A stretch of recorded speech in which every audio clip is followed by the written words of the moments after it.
There's a lot of interesting comments and theories floating around the Bloodline members, so we'll see what's new there, and who could end up affecting the Night 2 main event. So a big topic of discussion that everyone has been talking about is the two WrestleMania 40 main events, but more specifically the Night 2 main event.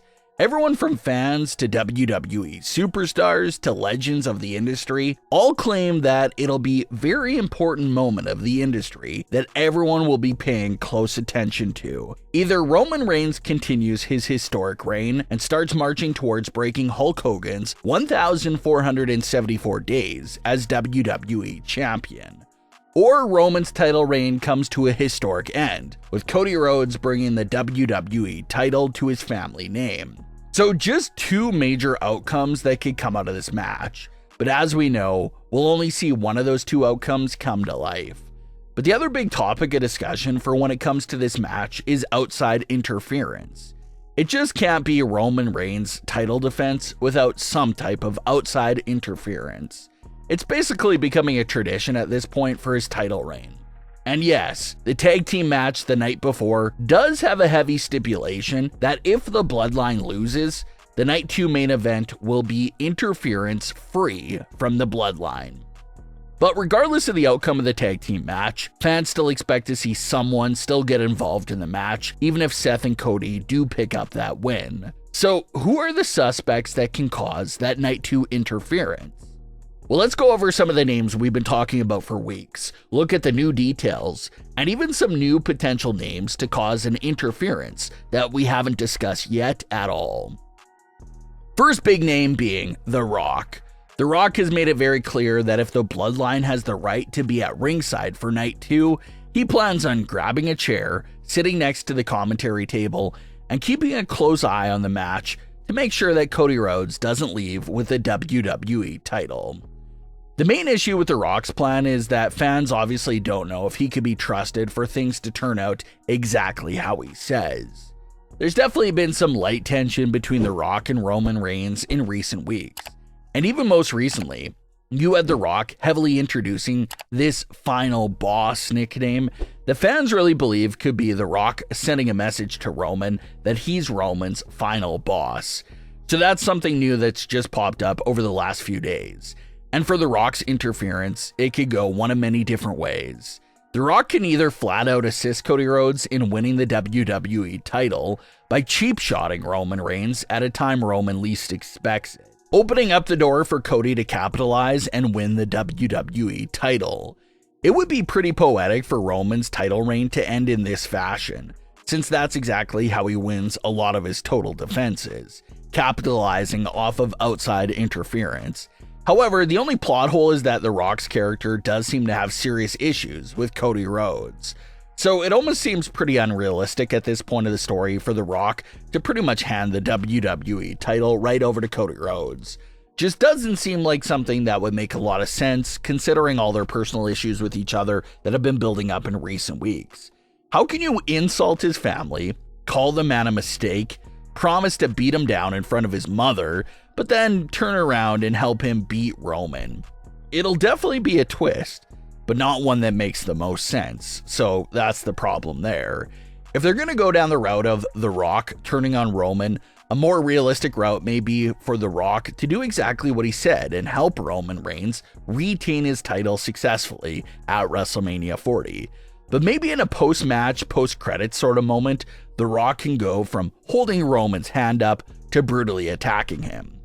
Still some flaws there with that route, but it does seem to be more logical than The Rock giving Cody the title. Remember that this all started with The Rock saying that Roman and himself for the WWE Universal Title with all their rich family history would easily be the biggest WWE match of all time. We know that babyface or heel, that's The Rock's true feelings and thoughts on that match. So The Rock screwing Roman out of the title would basically be The Rock screwing himself out of the biggest WWE match of all time. So in order to stay on pace for his biggest match of all time, maybe The Rock's plan has been to align with Roman Reigns only temporarily to eliminate the threat of Cody Rhodes and to assure that the WWE title stays within the family. And once that task has been completed and Cody's been removed from the equation, then The Rock could go back to standing on the other side of the ring from Roman Reigns and having that match that he desperately wanted before Cody changed his mind. So that's why the concept of The Rock helping Roman Reigns retain, but quickly turning on Roman moments later, could actually be in play. It'll be The Rock's way of basically saying, okay, since Cody's dealt with, it's back to being me versus you. So yes, the chance of The Rock being the one to cause the interference or post-match attack in some way seems very likely. Second option being Seth Rollins. The reason why Seth Rollins would be a big interference threat in this match is because it'll obviously be unexpected. Seth has aligned himself with Cody Rhodes, put all their prior issues with each other behind them in hopes of taking out the Bloodline once and for all. But what if Seth Rollins had a big scheme going on this whole time as well, and screws Cody Rhodes out of the WWE title during a pivotal moment of the match? That's something we've been talking about in recent weeks because there's been some hints there as well. You have Seth throwing up the same weird hand gesture as The Rock, Seth making a Shield entrance, and Michael Cole even questioning Cody on if he's sure he can really trust Seth. And we did talk about how a Seth betrayal is in play because Seth has done similar things in the past, such as turn on his Shield brothers. And as we know, he suffered a lot of losses to Cody in the past before. So considering Seth's history in his past, more specifically with Cody, fans think that some motivation for the betrayal could be there for Seth. Cody has his guard down and even said that he believes Seth has changed. So that does leave the door open for Seth to catch Cody in a highly vulnerable moment. A lot of fans wonder if the results of Night 1 tag team match could also instigate Seth's betrayal. If the tag team match is going to end in a clean pinfall loss, there's only one man that can realistically take that pin, and it's Seth Rollins. Cody, Rock, and Roman are most definitely not eating the pin, but the idea of Seth taking the pin seems more reasonable.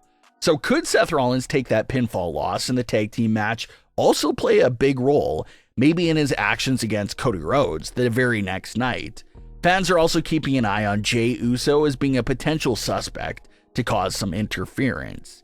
Fans have been having a lot of discussion in recent days for the events of Jey Uso versus Jimmy Uso to potentially lead towards Jey returning to the family.